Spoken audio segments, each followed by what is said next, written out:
here in the sun, you can really see how dirty the truck got. And that was just a week at the shop. I just had it cleaned up, and that was a week at the shop. But yeah, I can't stand to let my car sit like this. But like a lot of you, I get caught up in things. I don't have time. Do really proper washing takes a minute.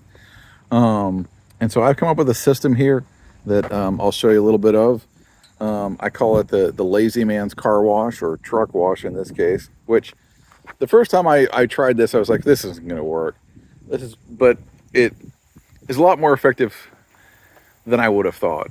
And what it's really good for is, like, if your car has sat in the garage and it just has like that layer of like dust and light stuff on it, and it's particularly on the horizontal stuff, the hood, the trunk lid, the roof, as things like that, as opposed to the sides, this can be done very quickly and surprisingly effectively. So for the lazy man's car wash, all you really need is a towel, sponge, a couple towels probably in case you might need them, and some suds. And this is about just a half a bucket worth, and it's not super heavy on soap. I probably put about half or even a third of the amount of soap that I would normally use in there. And the concept here is we just quickly dip in our sponge and try and get it wrung out. You really don't want it more than damp. And then you run it across your stuff, and then immediately dry it with a towel. And again, you would think this would not really work, but you'd be surprised. So let's check it out. Now, I should say the condition the truck in is dirtier than I would normally do for a lazy man's car wash. Because again, that's just kind of like, I'm taking my Mustang to the show and it's more or less clean, but it's just got like that layer of dust on it. This has actually got some caked on stuff here. But I think it'll give us at least a good demonstration. So again, do not want this too wet.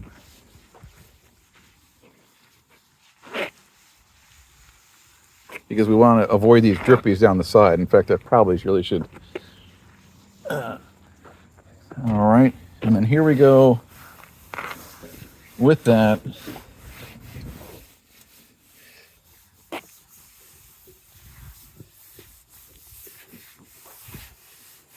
All right, so you can see the finished product there. Pretty decently clean for something that was so fast.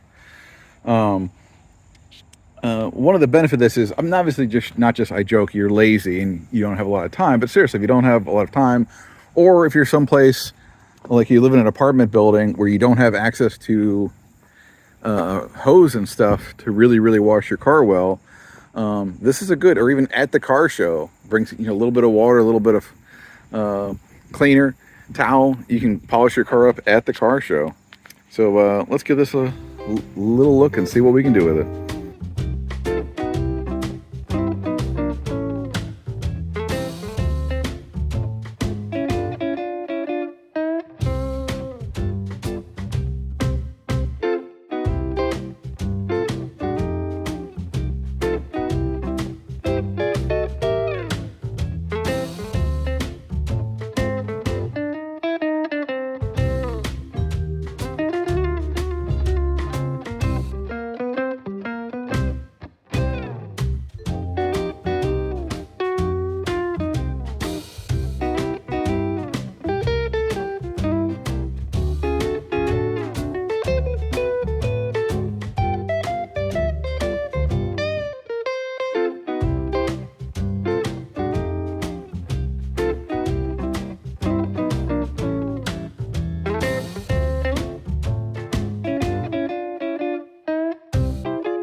All right, we're all done here.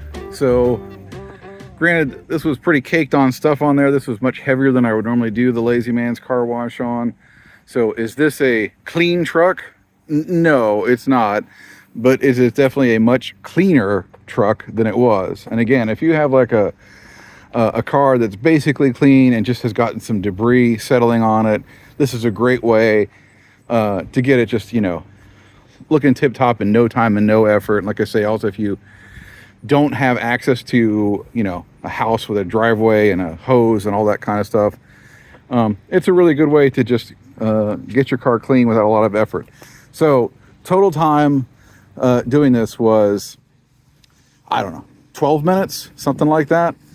So not a lot of effort, not a lot of time, but sometimes when you don't have that time and ambition, this is a good way to get your ride looking at least a little prettier. I have no idea if this is any interest to you, but this is what my garage space looks like. This side pretty much yard tools, all that kind of stuff over there. Yes, we just had some work done in the house, so we got some stuff here. This is temporary. I am not one of those guys that uses his garage for storage. And yes, we are the typical Midwestern family that has an extra fridge in the garage because we need it, and we absolutely do. But yeah, you can see like over here, I kind of keep all my fluids, cleaning stuff, things like that. Some tools, breaker bar, things that I'm going to use a lot.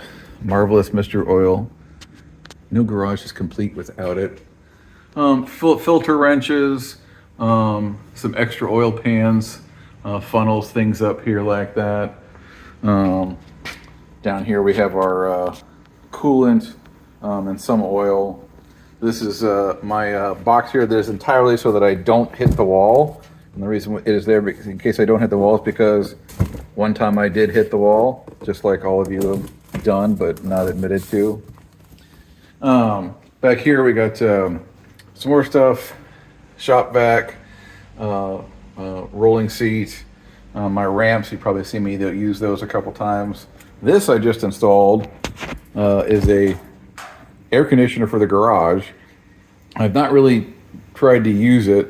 The idea being is that I could close up the garage and actually keep it somewhat comfortable in here while I'm working. Yeah, probably something I didn't need, but what are you gonna say? Over here we have more car parts and stuff. This is drop cloths for changing oil and stuff, towels for washing, various gas cans, some washing stuff up here that I don't really use. I haven't used this waxer polisher in probably 15 years. I don't know why I've still got it. A couple of horses there. I have my welder here, which I've not done a lot of welding. I'm not in any way an experienced welder, but I'm hoping to do some stuff with that in some upcoming videos. Got a grinder there. More washing stuff like that. This is entirely screws and things that came off the Mustang when we were tearing it apart. In most cases, I replaced that with new hardware, but I keep the old stuff just in case. You know, got to have some quick. These are more like cleaning and polishing cloths. I keep some rags over in the other corner. There's the box for my welder. There's the old radiator for my truck, which I guess I'm probably just going to get rid of because I don't really have any use for. But yeah, that is what a aspiring, I won't say a mechanic, but an aspiring someday mechanic setup looks like.